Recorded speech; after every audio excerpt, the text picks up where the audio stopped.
Shalom. I want to talk a little about Shavuot. Shavuot was a holiday that happened yesterday. It's traditionally a celebration of Moses receiving the Torah at Sinai. Now that's an event that we know probably didn't happen.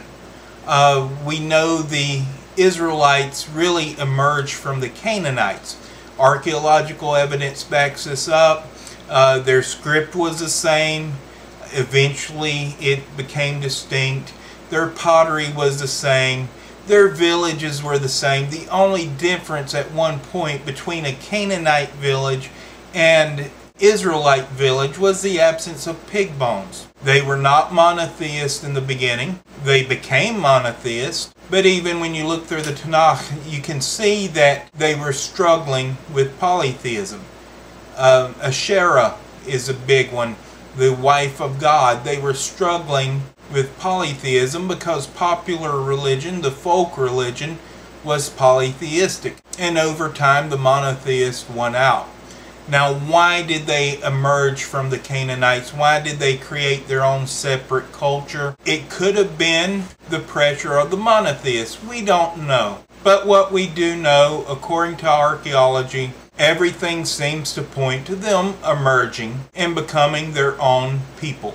So they didn't go down to Egypt in the time of Joseph and eventually become slaves and then break out in this big exodus and Moses received the Torah at Sinai and all that.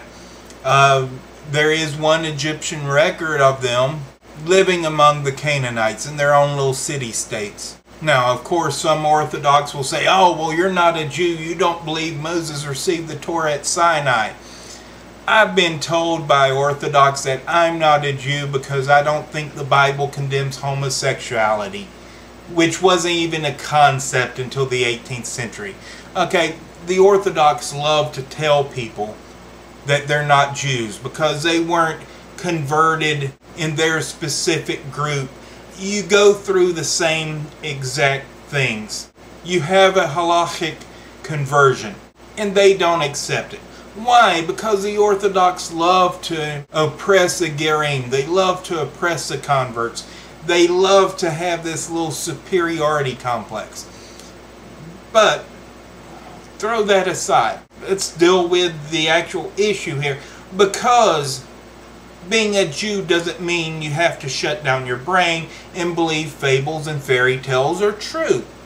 So, if Moses did not receive Torah at Sinai, if the Israelites diverged from the Canaanite people and eventually became their own civilization, maybe even combining with a group that were slaves in Egypt and intermarrying and mingling with them, what then does that say about Shavuot?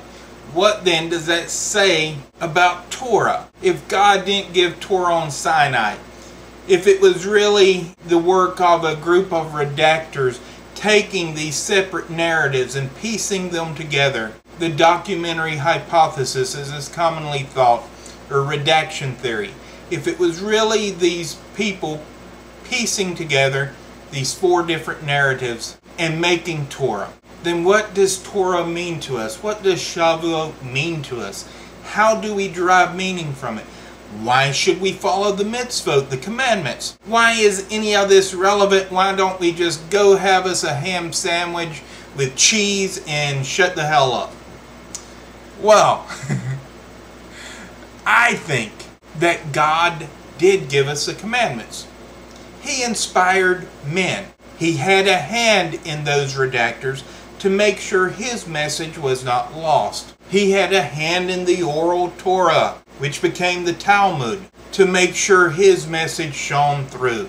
It was not one single event on Sinai with thunder and lightning and Easter bunnies and all the other. But it was continuing and is continuing revelation.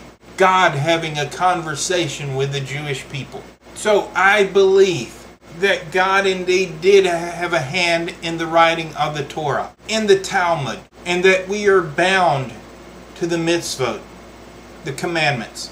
And that is our pact with God. It is a two-way thing. God gave us these commandments and we are bound to Him by them. Yes, absolutely. But we cannot be frozen in 18th century Eastern Europe. We cannot say, okay, Judaism has adapted up to this point. It's grown, it's thrived. Let's freeze it here. Let's take a very narrow definition of things. Let's cut out a large chunk of the tradition because it doesn't fit in with our little narrative. And let's create orthodoxy. And let's go by that and really freeze ourselves in 18th century Eastern Europe. No. Judaism has always been bigger than one group in one location. The Torah is continually revealing itself to us. But we have to understand that people were inspired by God. People wrote these things down. People thought with their minds. So we have to understand their context and what they were saying and why they were saying it. How it was a departure from the things they saw around them. We have to put Torah in context, and then we can understand, okay, they said this. And you can just say, okay, they said this, so let's do this. Talmud says to do it that way. Okay, let's do it that way.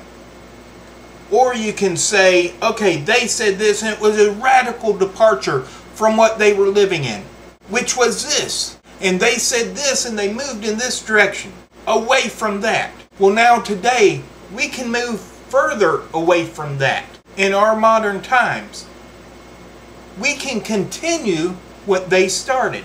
We can continue the sentiment because we understand what they were getting at. And they took one step and we can take two because God wanted that step taken to start with. So even if Moses didn't stand on Mount Sinai, even if there wasn't flashing lightning and thunder and Easter bunnies and Santa Clauses circling overhead, it doesn't discount the fact that something even more wondrous happened.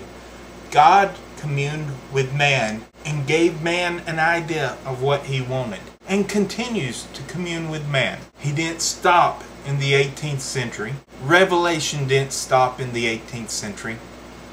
It continues today. Judaism is a living, breathing, dynamic conversation with God.